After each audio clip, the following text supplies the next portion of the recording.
Hello and welcome to the Olfactive Melbourne podcast. I'm your host, Trent Stokes. And I'm Robin Stokes.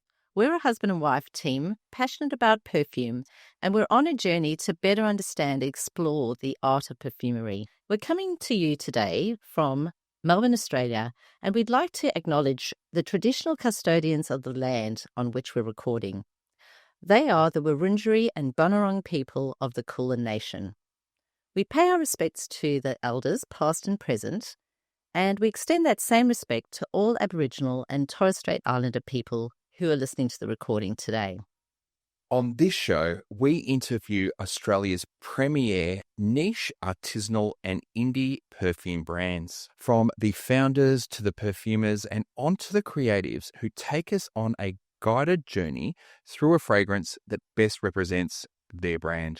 The show is wrapped around a masterclass in which we invite our guests to take us through each stage of the opening, the heart, and the base. The show unfolds in real time, meaning that there is time in between the opening and the heart and the base. And this is known as the dry down. During the dry down, we take the opportunity to deep dive into the perfumer's journey, their brand, their mission, their vision, their values, along with getting a better understanding of some of the technical terms in perfumery, along with how to identify individual notes and accords so that we can more deeply connect with perfumery, and also so that we can better identify the notes that we like and dislike. This allows us to make more informed decisions about the fragrances that we connect with and that we ultimately wear. The show is designed to be both educational and entertaining. So if you like what we do, please like and subscribe and make sure to sit back, relax and enjoy the show. The Olfactive Melbourne podcast is proudly sponsored by Watch Vault, Australia's premier destination for luxury and vintage timepieces. Each watch is trusted, verified and ready for its next chapter. Visit watchvault.com.au to discover your next timeless investment.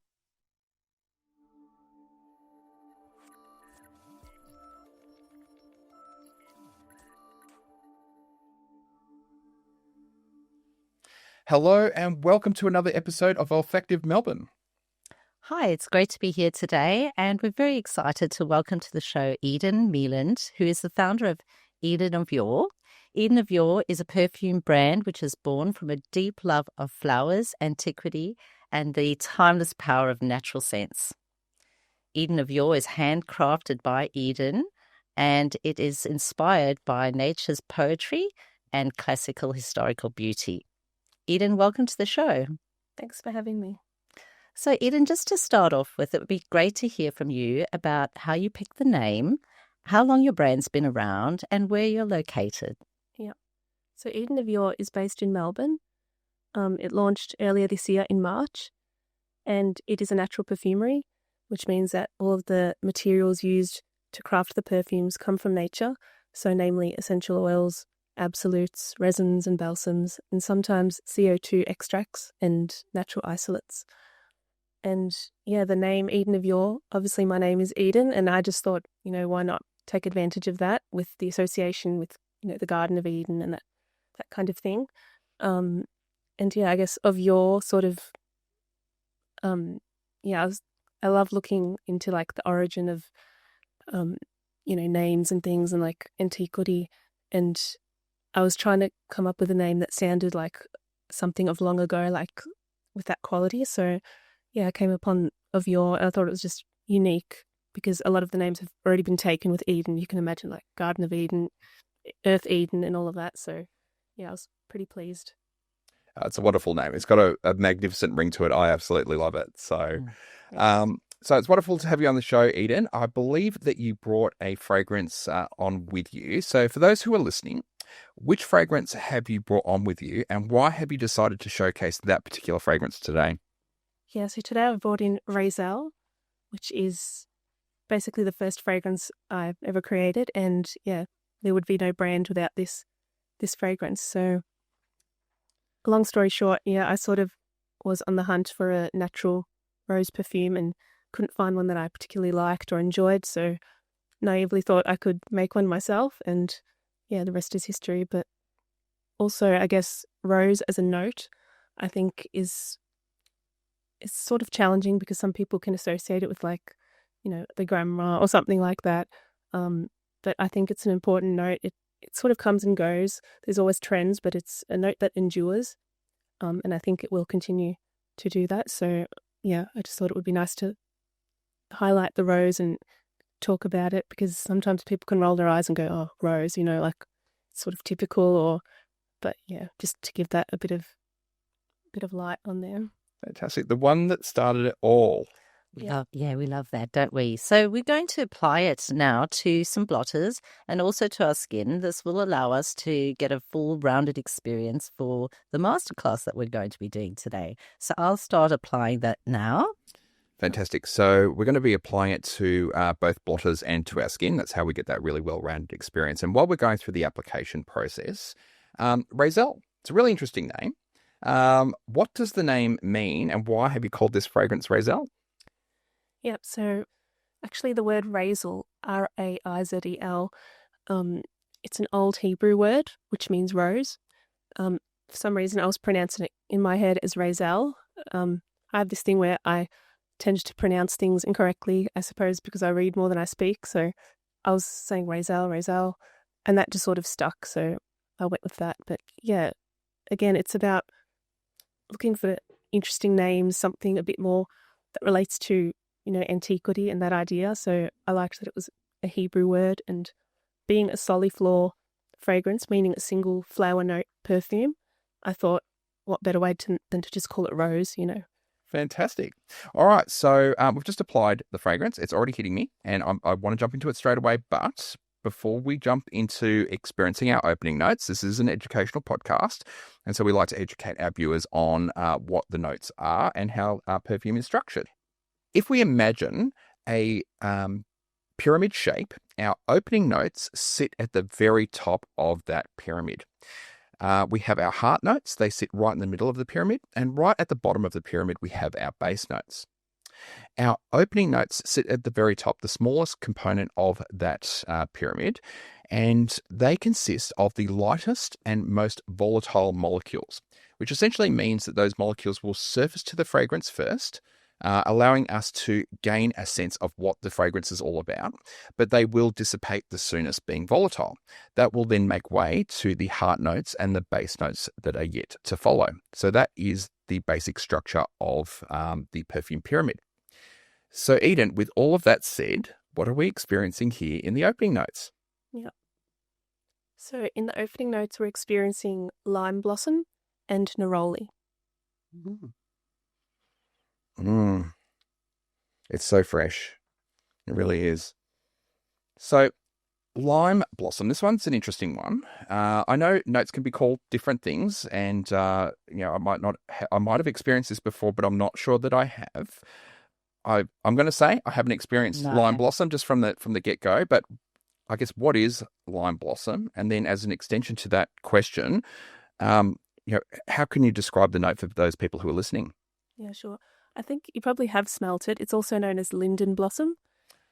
Yes, then we have. Yes. I guess I've decided to go with lime blossom. I'm very particular with the notes and the wording because I was trying to evoke the more fruitier aspect of the note rather than the floral. So I didn't want people to read it and go, oh, linden blossom, maybe that clashes with rose or something, being a soliflor. So yeah, the lime blossom is really about bringing to light the fruitiness of the note, because it is quite a fruity flower. It's floral, but very, fruity, sweet. Yeah, I would agree. Definitely getting that sort of fruitiness in the opening there. So when you introduced this lime blossom to the opening, what were you hoping to achieve in terms of the feeling or the mood that we would experience with the opening?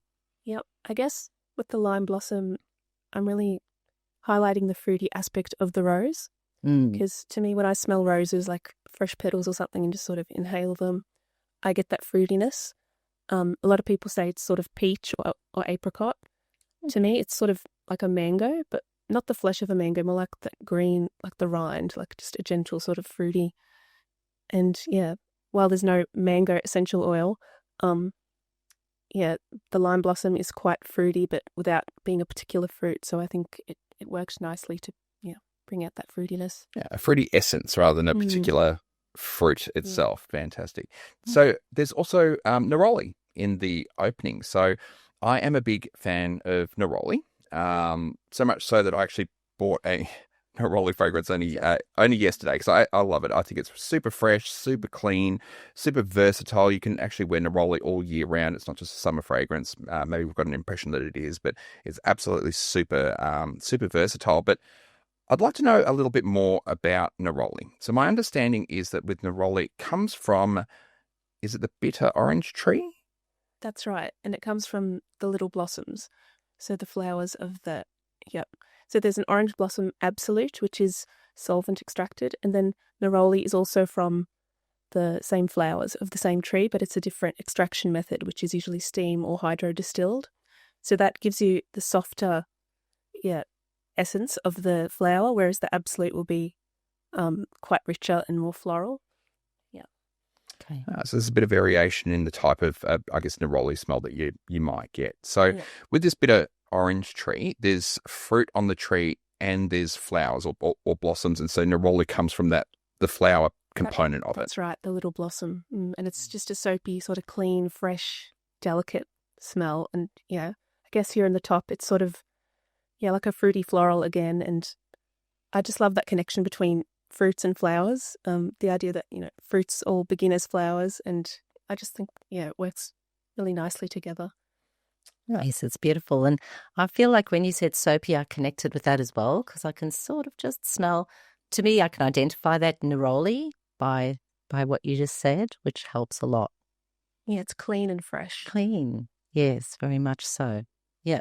So obviously that's part of what you were hoping to achieve with the opening there, is that clean and fresh scent. Absolutely. I wanted the rose fragrance to be mostly green and fresh, not so much like musky or woody, just sort of fresh, rose. Fantastic. So those are some absolutely fantastic opening notes. It's super clean, super fresh. You've mentioned the word fruity, but it's not a fruit bomb. It's actually just a beautiful blend between flowers and fruit, quite delicate, fresh, clean. So that gives us a really strong impression of sort of where we're going. And that's what opening notes are all about. They're a little tantalizing introduction as to what this fragrance is all about.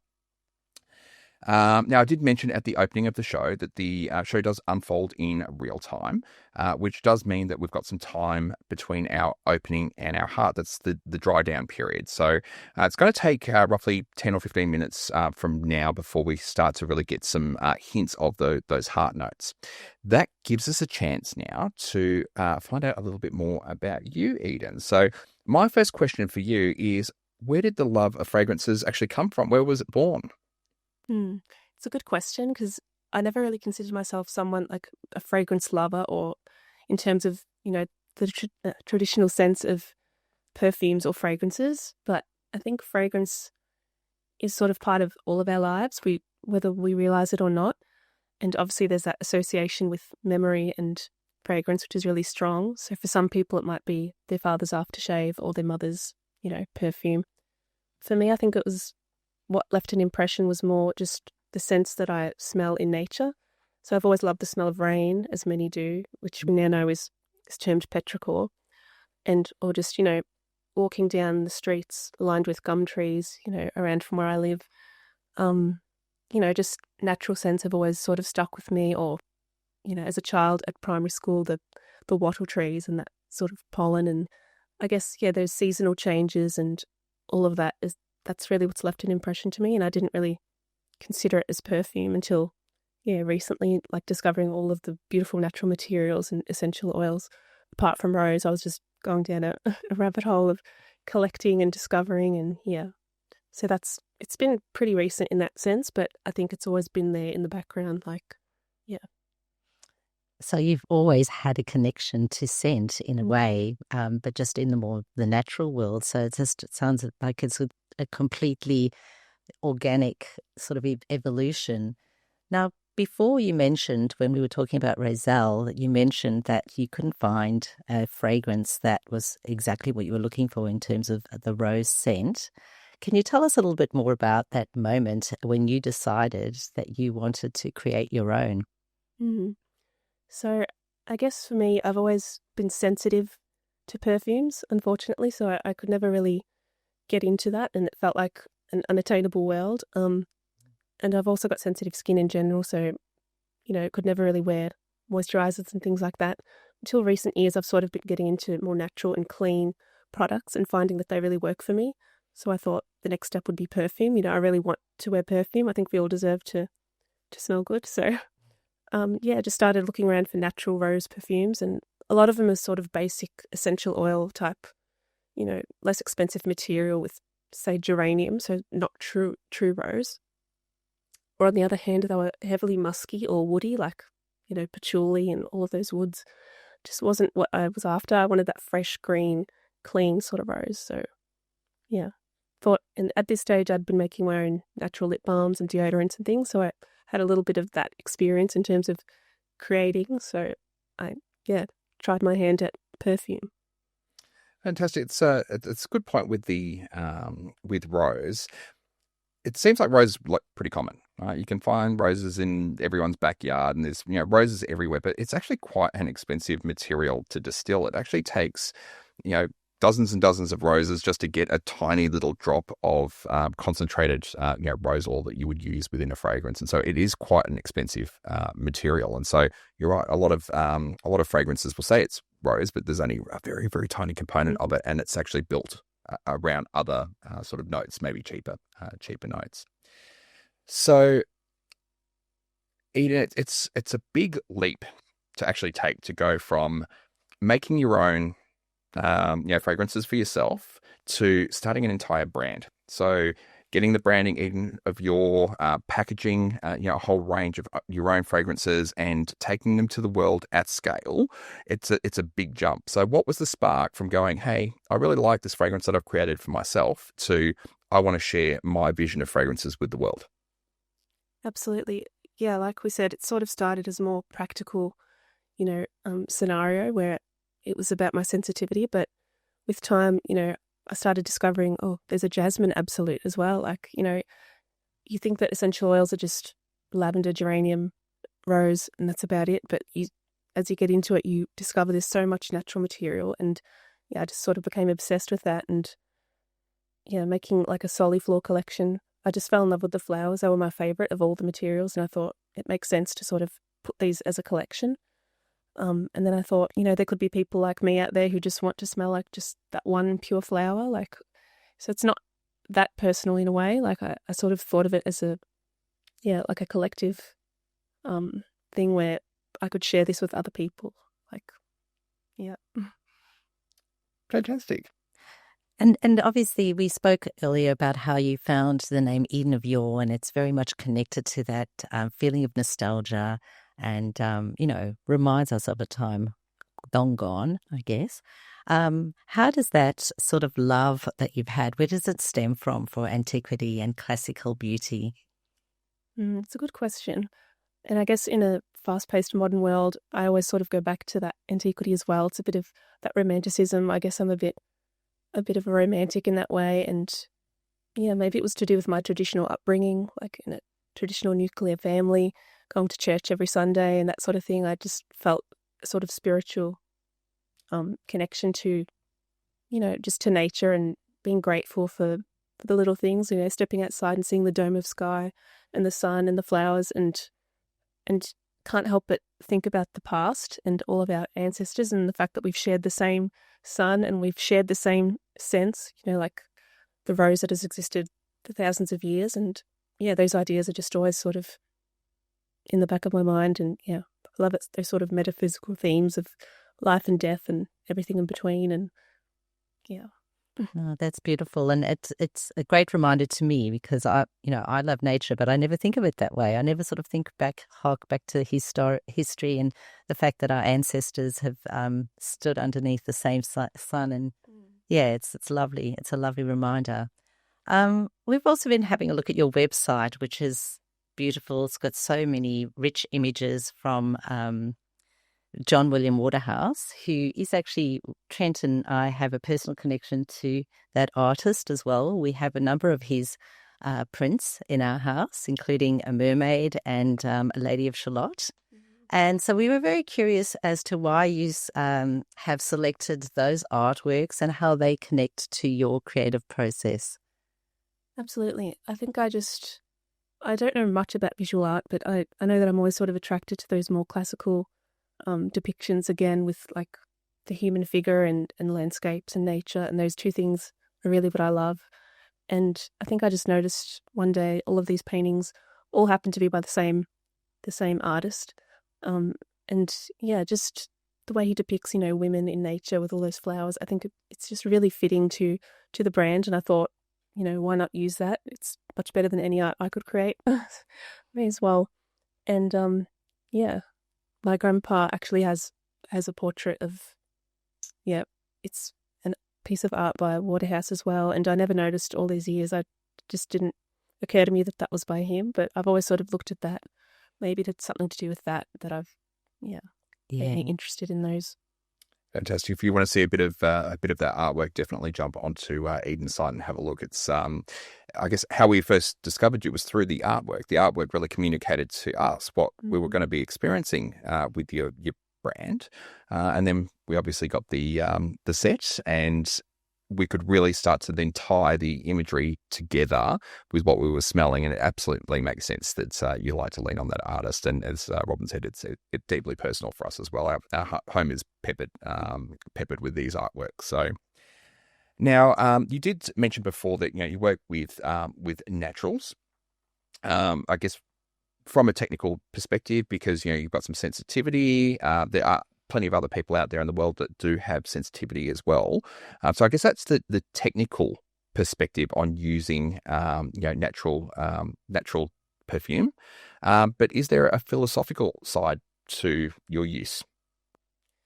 Yeah, definitely. I think it started with the sensitivity, but it's sort of, as I dived deeper into natural perfumery, I really fell in love with it as an art form. I'd never really considered it as an art.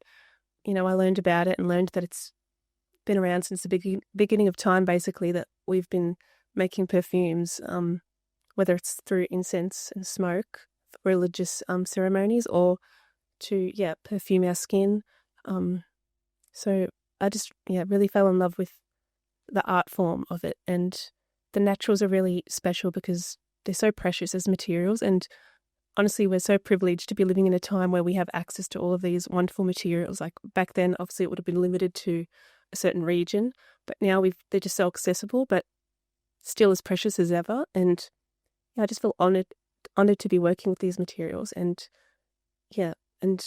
continuing that traditional sort of perfumery, which is natural. Yeah, it's certainly an art form. I think that there's a little bit of a perspective out there, certainly in maybe the fragrance community, or maybe more broadly with consumers, that 100% natural perfume doesn't last. And I think that's where the art form comes in, doesn't it? So it's really about how you actually construct your fragrance using that fragrance pyramid, sort of building up from the base to the opening notes, how you construct it, the types of materials that you select and that you bind together that gives you the longevity out of your fragrance. Absolutely. But I think, it's also important to sort of acknowledge and understand and accept that natural perfume is ephemeral. So it does not last as long. That's just, the nature of it. But it has been this way since the start of time.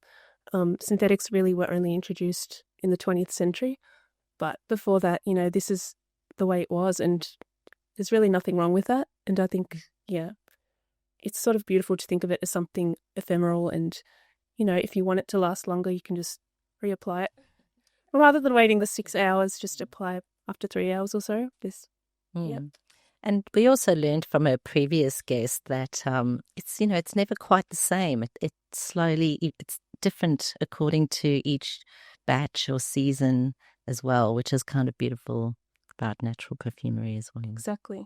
Yeah, and I think there's this term, and we've used it a couple of times on the show now because we've learnt about it, but beast mode, right? This idea that all fragrances have to last for 12 or 16 hours on the skin, but that's not what everybody wants, right? Yes, there are people out there that want it. And, sometimes I want it. Sometimes I just want to apply that fragrance and not have to think about it because, I'm going to be away from home for the next 12 hours and I want it to last. Maybe it's because I want something that really projects and it's in your face. That's what I want to communicate that day. But there's sometimes where I'd like to not have it on my skin for that period of time. I'd like some relief. I'd like to be able to either reapply it or even have the pleasure of being able to put a perfume on now and then select a different perfume for the evening without having to go and have a shower and having to try and scrub that beast mode off. So you're very right. It's not necessarily for everybody, and it's nice. You can reapply it. Yep. Let's talk about your bottles. You have these beautiful little bottles and they're 15 mils. That feels quite intentional. Can you tell us about why you've chosen to package your products this way?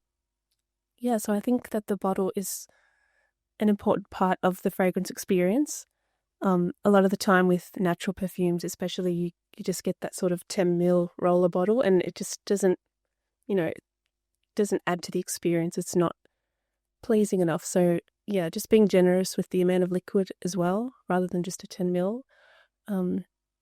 It was important to have like a classic aesthetic bottle that you can have, on your console, on your little perfume trolley or caddy, and And it's a dab bottle, isn't it?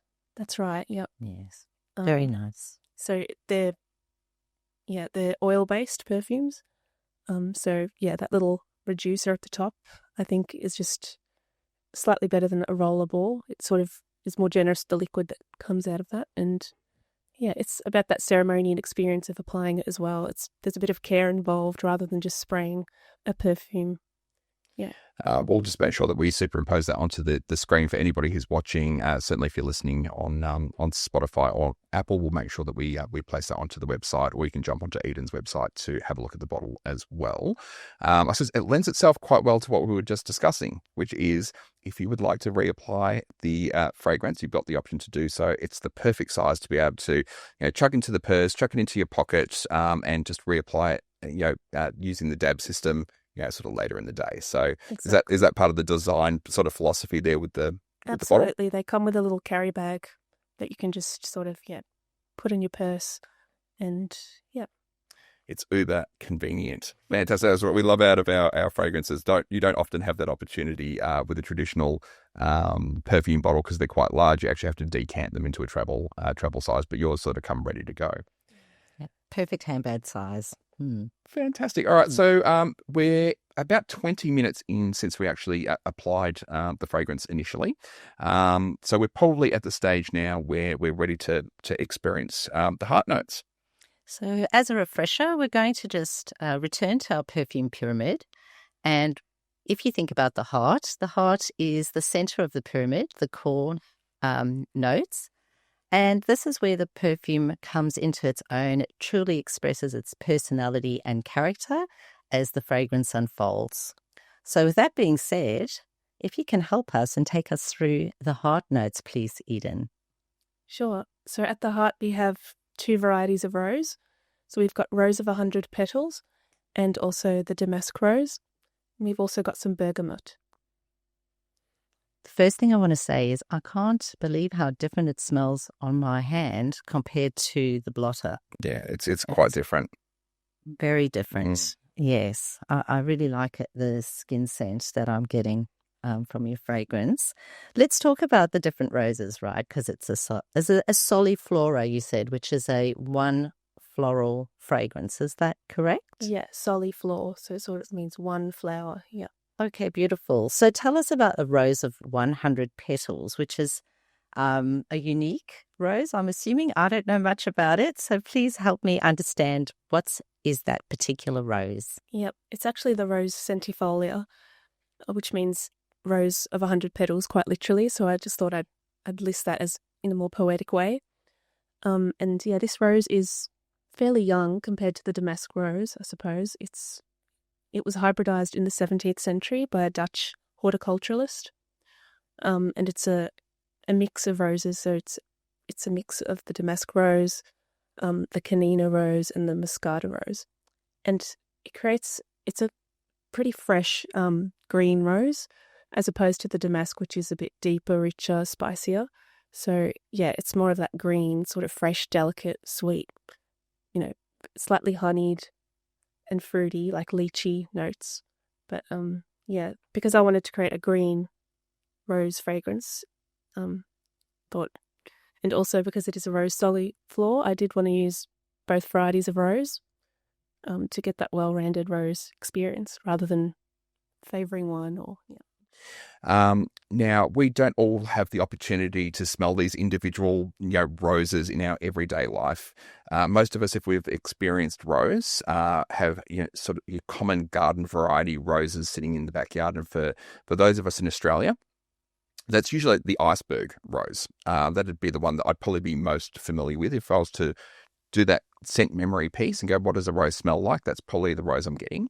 So how might the damask rose sort of compare to that rose in terms of how we might describe the smell for our listeners? Yeah, I think the common rose, it is quite common. It's not as, I guess the damask rose, because it's also an absolute, it's quite multifaceted, it's quite complex. If you just smell a rose in the garden, it can be very surface level. You just get a slight rosiness, but obviously with the natural materials that are so concentrated, you do get a much deeper experience. So, but the damask variety has that sort of muskiness. It's a cross between the Gallica rose and the Muscata rose, which is like a white rose, and so it does have that bit of muskiness. Like it's sort of deeper and richer and more spiced and a bit jammy as well. So it's got that fruity quality. And you'll find that the most fragrant roses do have that sort of fruity quality, and they're a bit stronger than just your average rose. Yeah, there's so many varieties of roses, so there's like 300. But in perfumery, I guess the most fragrant are the centifolia and the damask, and that's why we use those, and they're the best to extract the oil from because they're the most sort of potent and fragrant, and they're the easiest to sort of cultivate as well. Can I just ask a little bit more about that extraction process and, how did you source the rose materials that you've used? Yeah, it takes a bit of bowing around, like just to get the right rose. And as you mentioned before, even the same rose from the same supplier will smell different the next time you buy it. And that's also because sometimes our nose smells differently, but they're so complex. There's over 100 chemicals in every natural material. So it's really, it can be easy to sort of smell it differently every time. It must be challenging to achieve sort of consistency with that sort of factor in there. But I suppose when we're talking about sort of niche perfumery, which is what we're talking about today, I don't think it really matters if that there's a little bit of variation, from batch to batch. I think that's one of the nice things that you have with niche perfumery that you don't necessarily get with a designer. The designer perfume is always the same, and that's okay because you've got that same sort of reliability. But isn't it nice to be able to experience that little bit of something different each time you experience a new batch? I think that's actually quite a nice facet of these sort of smaller artisanal brands. I really love it. Yeah, and also because it's like hand poured as well. Every drop, you might slip a drop or two. So that also provides a slight difference. Yeah. Beautiful. So they complement each other. And then we have the bergamot that you have in the heart as well. Can you tell us why you have included the bergamot there? Yeah, I think everybody loves bergamot, but I certainly do. I use it everywhere. I just think it's such a versatile material. And again, it's very complex. It's very multifaceted and it dries down differently, like it's really its own fragrance in itself. But here in the blend, it's really just sort of waters over the rose a bit. It sort of makes it more of a, I picture like a watery or transparent sort of clean rose, as opposed to having a very sweet, heady floral. It's a bit more, watered down, I guess. It's sort of, bergamot is quite sparkly and bright, and it's a clear liquid green colour, and sometimes it's got a little fruit tingle or fruit loop vibe as well. It can have that. It's sort of sweet, but it's also slightly floral and slightly spicy when it dries down. It's just a really interesting note and, very versatile. Can I smell it on you? Absolutely. And you can certainly smell the difference between the blotter and the skin. Yeah, Smells magnificent on you. Absolutely. Yeah, it smells better on me. Normally, Trent loves rose fragrances, and I have to say they smell amazing on Trent, and I love to smell rose on him. But particularly today, maybe it's the weather. Who knows what it is? But this is smelling good. Yeah, Absolutely. Really, it does speak to you. You have to wear fragrances, don't you? It's one thing to have it on the blotter, but I'd say we're probably still, in the opening here on the blotter. That's why it's so different to what's happening on our skin, because it's evolving on our skin a little bit more rapidly. Yeah. It smells lovely on you, and that speaks to the skin chemistry as well. The way it's interacting on your skin, it's absolutely glorious. I love it on my skin as well. Yeah. It just smells, I guess it's quite fresh on me, where it's a little bit sweeter on you, and it's usually the opposite way around with us for some reason with our skin chemistry. We were just talking about that yesterday. I was sort of complaining, I guess, because whenever we try a fragrance and it's got a sweet element that I want to come out in my skin, it always comes out on his skin. But today it's a little bit the opposite. So finally you found the one that is going to be sweet on your skin. Fantastic. We've got a winner. Yeah. Good stuff. But you're right about this. It's the neroli that I can continue to smell more on the blotter. So I think, the evolution is slower on the blotter. Fantastic. So we've certainly kept the fruity floral theme going. So we've had the fruity floral in the opening. We've got the fruity floral there in the heart.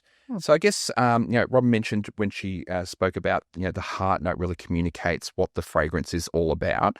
What are you communicating here with these heart notes that you've selected? What are you trying to tell the wearer? Yeah, I guess it is just a story of the rose.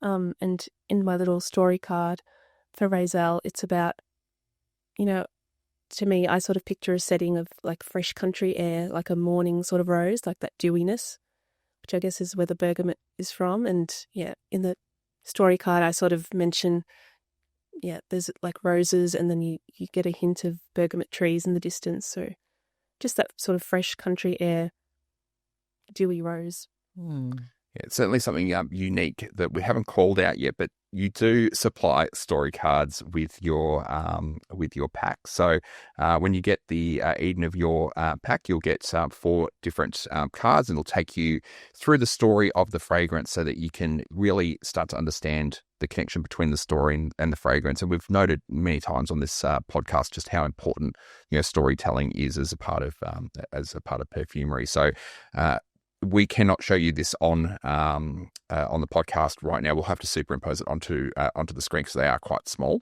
But we'll also chuck that onto the website, and you'll be able to see those on Eden's website as well. Fantastic. So we do have a fair bit of time now between our heart notes and our base notes during this dry down, and we want to explore some of the broader range that you've got. So you've brought in 3 other fragrances from your range. What are those fragrances, and where would you like to start? Yep. So the collection also includes Odelia, Amara, and Lila, and they're also all soliflores. So we've got jasmine, orange blossom, and lilac. I guess we could start with Odelia, just go in order there. Fantastic. All right, so I guess from our side, Robin, if you can spray those out onto the blotters for us, just so we can get an experience of the fragrance. It'd be lovely to wear all of these on our skin, but we've run out of skin real estate here, so we're going to have to just do it on the blotters. So we're starting with Odelia. I guess probably the first question for you is the name, Odelia. What does it mean, and why have we called this particular fragrance Odelia? Yeah, so naming's always fun. You get to look into the history and the meaning of flowers and all of that.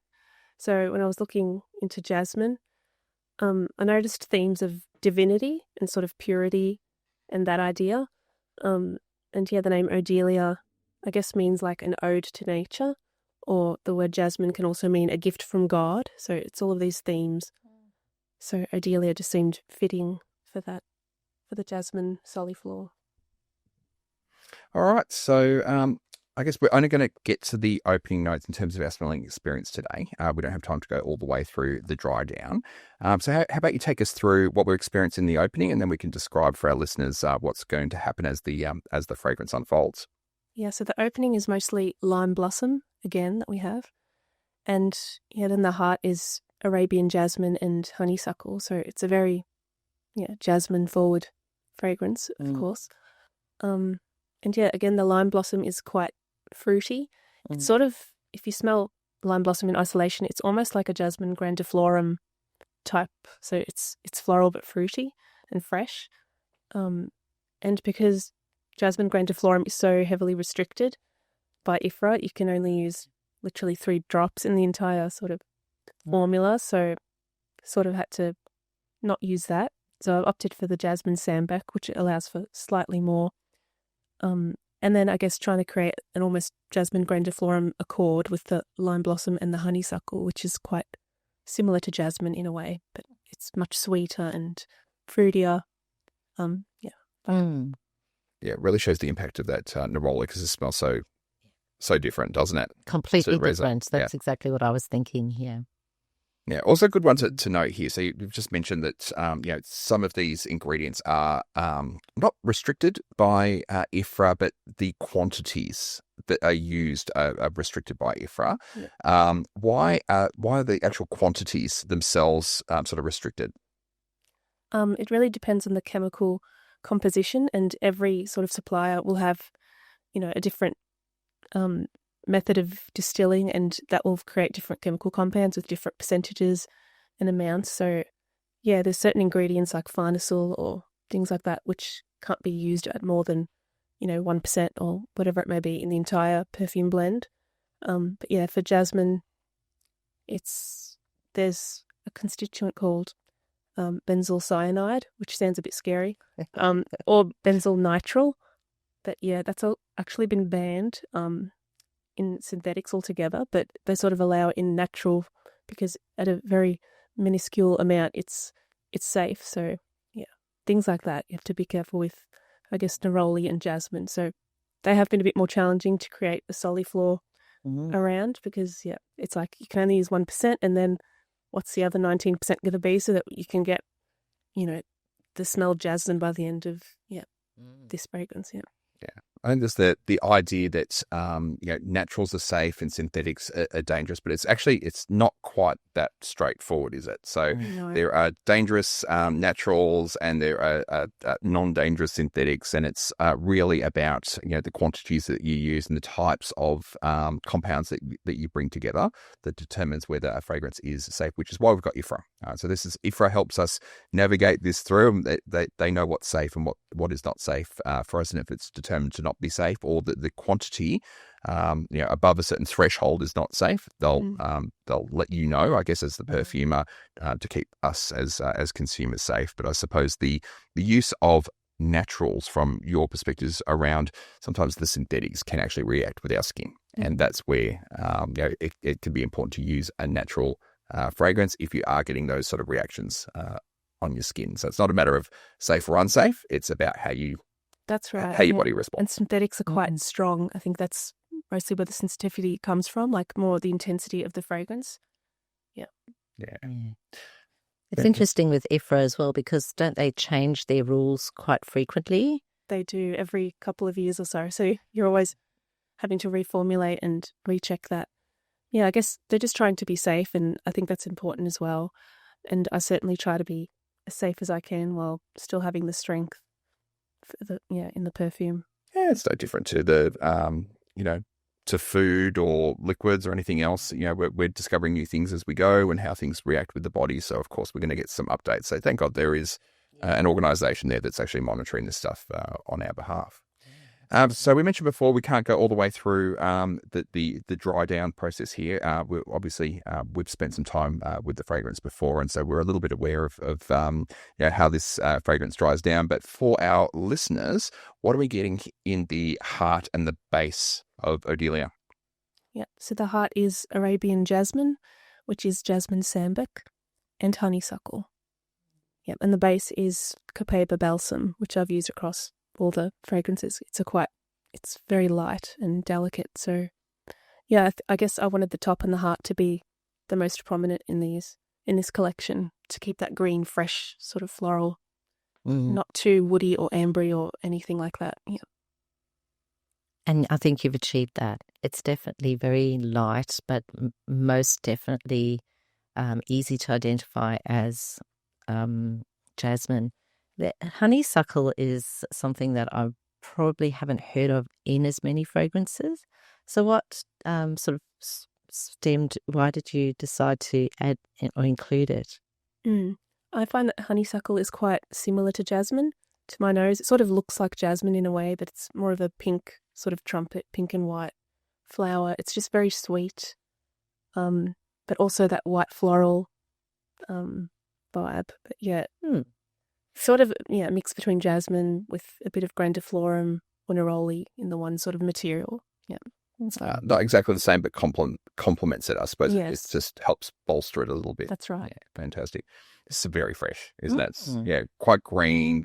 It's very different, I think, from Raizelle, while I can see the theme that's tying together here with your fragrances. I've still snuck in a bit of bergamot and mandarin and a few other things, but the main notes that you're experiencing is the lime blossom and then honeysuckle and jasmine. Fantastic. All right, which fragrance should we dive into next? You can do Amara. Amara. Fantastic. All right, so Robin's going to apply Amara to the blotter here. Again, so many interesting names here in your range. Tell us about Amara. What's with the name? Yeah.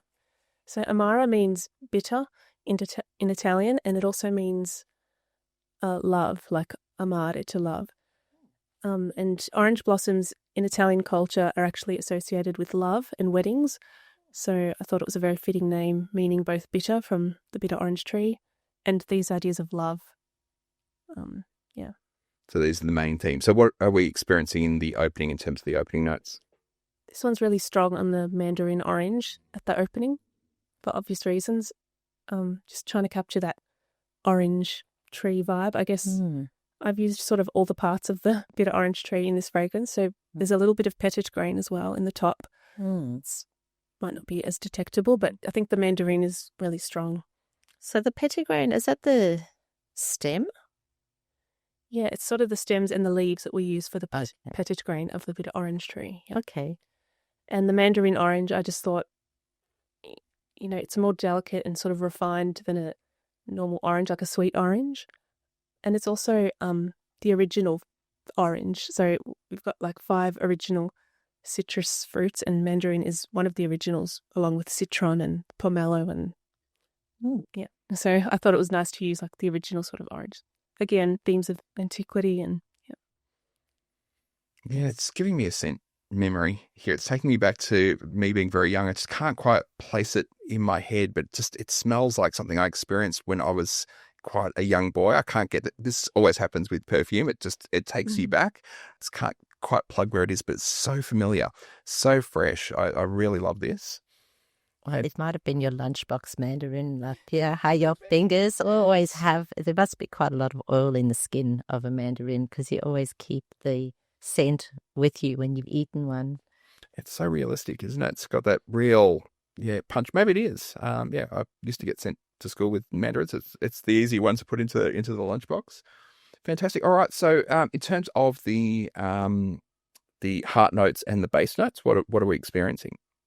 Yeah, so Amara's got, there's also bergamot in the top, but the mandarin sort of comes in stronger. So the heart is just orange blossom. So I've used an absolute and the neroli. As I mentioned before, one's solvent extracted and one is steam or hydro distilled. So you get a slightly different effect. And again, orange blossom is heavily restricted in terms of the amount you're allowed to use. So the neroli helps to boost that a bit higher. Yeah. And in the base, we've got amber. And I've used a true amber. It's from the Baltic pine, which is an ancient pine tree from the Baltic region, which has been fossilized and, it's quite rare. But that one was important to use because a lot of ambers can be very sweet, and this one has that bitter edge. It's a bit tarry and a bit bitter, which really smell almost similar to the orange blossom flower to me. So I thought it would be a good pairing to make a stronger sort of orange blossom soliflor. Yeah, maybe makes it smell a little bit tart, which I quite like as well. It's not quite Yeah, it makes it really juicy and realistic, and yeah, it's beautiful. Obviously, the amber provides a little bit of longevity in the base of that fragrance as It well. does. I guess the Raizelle is probably the lightest and freshest and doesn't last as long as the others. And then we've got, Amara is definitely longer with the wear due to the amber. And also Lila is one of the stronger ones. It's interesting because generally, we think of citrus as not being able to last very long. It's got the lighter, volatile sort of molecules, right? But having that resiny base helps to, as you say, provide that tartiness, but still the brightness. Lovely. Nice. Really, really love this. This is really versatile as well. This is for me, a bit of an all-year brown type of fragrance. It sort of reminds you of, summer still to come, but it provides that sort of freshness all year round. But certainly something you could wear in the depths of winter, which we are in here in this part of the world, in Melbourne. And also wearable for men. I think Orange Blossom is quite, it's a bit spicier or oriental or ambery. Yeah, absolutely. This is totally a unisex fragrance for sure. Lovely. All right, let's move on to our final fragrance. Yeah, so we've got Lila. Lila, tell us about Lila. What are we going to be experiencing here in our opening? I tried to be a bit more explicit with this one's name. So Lila sounds very much like lilac, which is the main note of this soliflor. So in the opening, we've got bergamot and mandarin. Again, I've sort of used that across. Sort of kept that theme because this collection is also meant for layering. So keeping the sort of consistency with the top notes and also the base just helps to blend them better, and they happen to work well across the range. So yeah, that's the top. But then I think the top is quite light here. We're hit with lilac pretty soon. Yeah, isn't that gorgeous? Yeah, I really like that. It's That's really beautiful. interesting. Yeah, because we're hearing a lot of the same types of notes all the way through your fragrances that sort of tie them together. You've got, your bergamots popping up sort of over and over. None of these smell the same. They are so dramatically different and so lovely. Like when you were doing the introduction and Robin was putting it on and handed it to me, I'm like, okay, that might sound smell a little bit similar to Odelia, for instance, and then no, it doesn't. Nothing at all like it. It's so different. It's absolutely gorgeous, isn't it? Yeah, I really love this. It definitely it's very soothing, and immediately when I smell it, it's comforting to me. So if that's the lilac, it's something I never knew that I had that reaction to, but I'm actually having a reaction to it. I think I had a similar reaction too when I first smelt lilac. It was something nostalgic about it, but I couldn't quite put my finger on it. But I think that's often how nostalgia works. You just can't figure it out sometimes where it's familiar, because I can't really think of a time where I smelt a lilac flower, for instance. But yeah, it does have that comforting, something nostalgic about it, something familiar. Yeah, something familiar. Like I'm thinking, is it powdery? Is it light and airy? It's kind of all of those things together.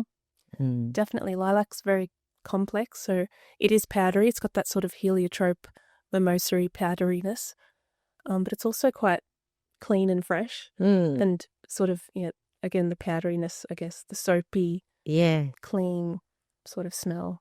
I feel like I'm getting a little bit of a time when our children were babies, like to smell the top of their head or something that it inspires me to sort of remember that. Yeah, it's not a baby powder smell. No, it's not a baby powder smell. I think it's a good description. Like if you smelt a baby, just that baby skin smell, I think that's a good way to describe it. That's probably where that nostalgia sort of comes from. Yeah. Quite a unique one to capture. It's a little bit like more floral, but it's got that something, that's that's making me have that connection. Yeah. And then our heart and our base notes. Yeah, the heart is lilac, absolute, which is quite precious and rare and, a bit expensive. And also musk mallow, which is another term for ambrette. Again, the words, I like the term musk mallow because it does have the word musk in it, and that's what ambrette smells like. It's musky. It's the vegan version of traditional animal musk. So, Hmm. and that to me smells quite similar to lilac. When you smell them in isolation, they sort of share similar qualities. So I thought that can really reinforce the lilac to create a strong soliflor. Okay, so you mentioned, so it's a vegan musk, but it's a natural one. Oh, yeah. Mm, Sorry, I should have. It's interesting. Yeah, Clara. because we have had, there's lots of other vegan musks which are synthetic. Yeah, of that's course. right. Yeah. Yeah, so this one is from the hibiscus seed. It's a little seed and from the hibiscus flower, and it smells quite musky. It's a really lovely one, this one. Mm. Beautiful. Well, this is an absolutely fantastic range. For our listeners, for our viewers, I know you're hearing very similar notes popping up in all of them, but they couldn't be more different to each other. So I guess there's a theme that runs through all of them, but just call it out. What's the theme that sort of ties all of these 4 fragrances together? Flowers. Flowers. Basically, yeah. So the collection is called Florals, which means flowers. Yeah, and they're definitely designed to layer, so they are quite different, but they're so complementary as well. You've got rose and jasmine, which make it a classic pairing. You can do lilac and jasmine, which are actually from the same plant family. They work really nice together. Then, of course, jasmine and orange blossom is a really lovely combination. So, yeah, you can create your own unique fragrance and layer them. Yep. Do you have a favourite layering combo? Originally, I had layered or made one fragrance with rose, jasmine, and orange blossom. That's a bit harder to detect what's going on, but you can just smell like a sort of floral bouquet. Yeah. And I guess also with the selection, so I've got, rose, jasmine, orange blossom. They're the 3 sort of queen flowers of perfumery. They're known as the queens because they're so beloved. Like, everybody loves them. They're versatile. So with the 4th one, I was sort of undecided for a while. I was like, what should the 4th be? Like, I really love lily as well and mimosa, but then I thought, we've already got white floral with the jasmine. And I just really loved the lilac, and I thought, this is the purple one. We've got rose, which is the reddy pink, the white jasmine, the orange, and now we can have the purple. So it just seemed like a nice, and it's also a classic flower, lilac. It's quite antique. Yeah, absolutely. Yes, absolutely love the theme. Fantastic. All right, so we're probably, I don't know, about 40, 45 minutes in, and we're probably starting to approach the base note zone. We're certainly going to be able to detect at least some of that punching through. So we're going to lean on you again to take us through the base notes. But before we do, let's revisit our perfume pyramid. So we're now at the point in the pyramid where we're right at the bottom of the pyramid. And we like to use the shape of the pyramid because it really helps communicate how the fragrance is constructed. So actually construct a fragrance from the base up. The base actually provides the supporting structure for the heart and the opening notes that sit above it. If you think about base notes as almost the opposite of the opening notes, is probably a good way to describe it. So while our opening notes are those really light molecules, those volatile molecules that surface quickly and dissipate quickly, the base notes are actually the opposite. They're the dense molecules that linger on the skin for the longest. So once the fragrance has dried down, the opening notes and the heart notes have disappeared, this is what you're left with for an extended period of time. I think Eden indicated that it's probably sort of 4 to 6 hours with your fragrances. 5 of those hours are going to be those base notes there. So with all of that said, what are we experiencing in the base? Yep. So I've used the same sort of base across all of them, and it's Jesuit's balsam, or also known as Copaiba balsam. Jesuit balsam. It's I think you've mentioned a few times through the course of the through the podcast here. All of these notes have a variety of different names in which you can describe them. Yeah. You opt with the more, I guess, poetic names, which I love. It's perfect odd brand. Absolutely. So we've done a little bit of research as well on Jesuit balsam. have also seen that it can be referred to as friar's balsam.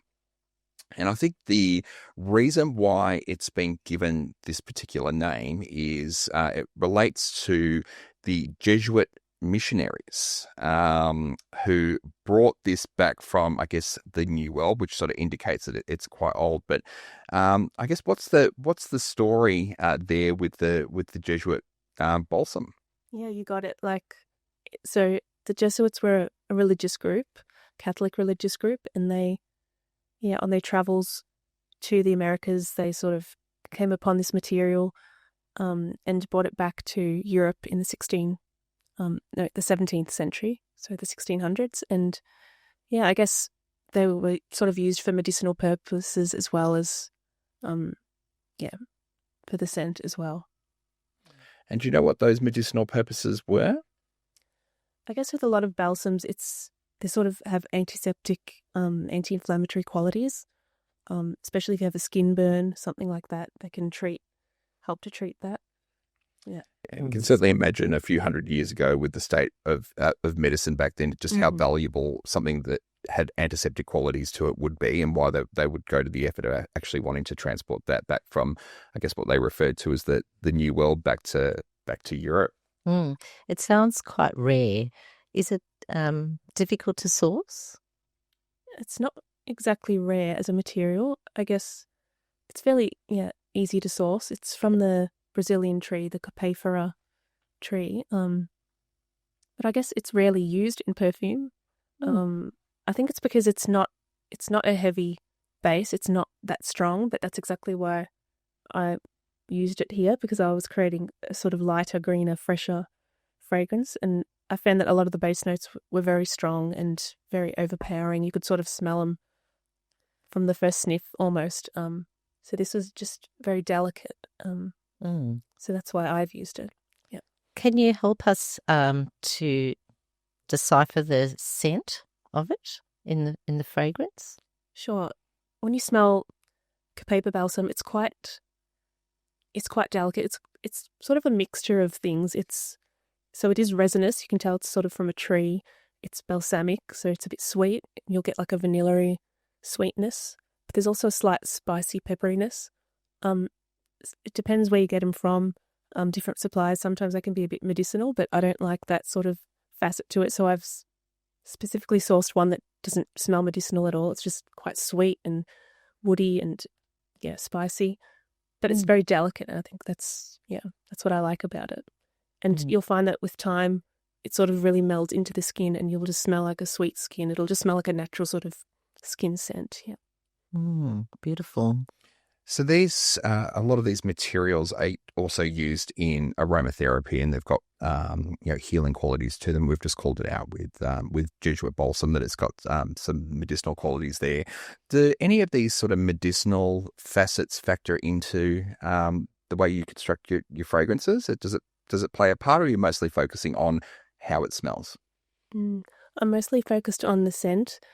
I don't claim to be sort of therapeutic with the perfumes at all, because that's crossing another sort of territory. But certainly essential oils, if you do a bit of research, you'll find that most of them do have aromatherapy benefits or therapeutic benefits. They can either be calming or soothing or anti-inflammatory, all of that, or relieve headaches as well. I guess I chose Jesuit's balsam as well because you're right, it is more delicate. It's not as skin sensitizing as a lot of the other base notes. It's quite it's got less irritancy and less prone to sensitizing. So that's definitely a part of it. Yeah, reducing the impact on your skin, which I guess is where this whole story sort of kicked off in terms of why you created these fragrances in the first place, which really sort of brings us full circle in terms of our discussion here. So I've got to say thank you so much for taking on us through this masterclass through Raizelle. It's been extraordinarily interesting. Not only have we learnt more about individual notes, how to identify them in perfumery, where they actually come from. And we've learned where neroli comes from, and Jesuit balsam, and a whole range of different fragrances. It really speaks to the educational component of it. So it's been extraordinarily interesting for me, not only on how to identify notes, but where those notes actually come from in nature. So thank you so much. Yeah, thank you from me too. The history behind the notes has been fantastic to learn about, and this is the amazing things. There's just so much to learn, and there's so many rabbit holes to go down, because now I've got a whole lot you've just given me enough to go off so that I can go and do a bit more discovery and exploring myself. So thank you so much for that. Now, we want to also know, what's next for Eden of Yore?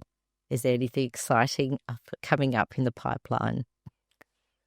Good question. I don't think there's anything planned, specifically, but I have been itching to use some myrrh. I love this, the smell of myrrh, and I've been wanting to use that somehow. So maybe something with that. I've sort of have this image of this monk in his cloister with a rose and herb garden, and injecting the myrrh in there, maybe some sandalwood, cedarwood, herbs and things. Yeah. And again, that sort of antique vibe that I go for. I don't think you'll ever see tomato leaf or something like that in my perfumes, but I definitely am attracted to the classic notes. That sounds like something to look forward to. Fantastic. So you will keep iterating. There will be more fragrances in the future. You've got a few ideas that you're etching out, but nothing sort of concrete just yet. So I guess the best way to know what's coming is to jump onto your website and actually sort of find out a little bit more there. Yeah, exactly. So for the listeners, if you could just tell us a little bit more about how can they experience your sets, what's your recommended way that people can explore and discover your fragrances? Yeah, so Eden of Yore is fully online, and there's free shipping Australia-wide. And the best way would be to purchase the mini set, so you get all 4 flowers in the collection, and they're great for layering as well, and great as gifts. Yeah, that's how we experienced Eden of Yore for the first time. We got the mini set. We haven't played around with layering, and this is something that I guess it's part of our perfume journey as well. Is that we keep hearing about layering, and that you should try layering fragrances. And it's just not something that we've really done. So what a great way to do that with your fragrances. So thank you for helping us sort of introduce to the concept of layering in the first place. So just so that people can find you online, for those who are watching on YouTube, we're going to put Eden's website onto your screen, just down the bottom of the screen right now, so you can note that one down. For those of you who are listening either on Apple Podcasts or on Spotify, we'll ensure that we embed Eden's website into the actual description. So you just open up the description and you'll be able to click through to Eden's website from there. Now, on your screen, you'll have a QR code popping up. That QR code is for our website, which is olfactive.com.au. Simply scan the QR code. That'll take you straight through to our website, where we'll have a link to Eden's website and also a link to this episode so that you can find it across the various different platforms in which the podcast is published. So thanks again, Eden. It's been absolutely wonderful to have you join us in the studio today. And thank you to all our listeners. Please like and subscribe if you enjoyed this episode, and we would really love it if you left a review. We would love any feedback that you have to offer. And join us next time, where we will be exploring another amazing fragrance and the creative minds behind it. Thank you. Bye-bye.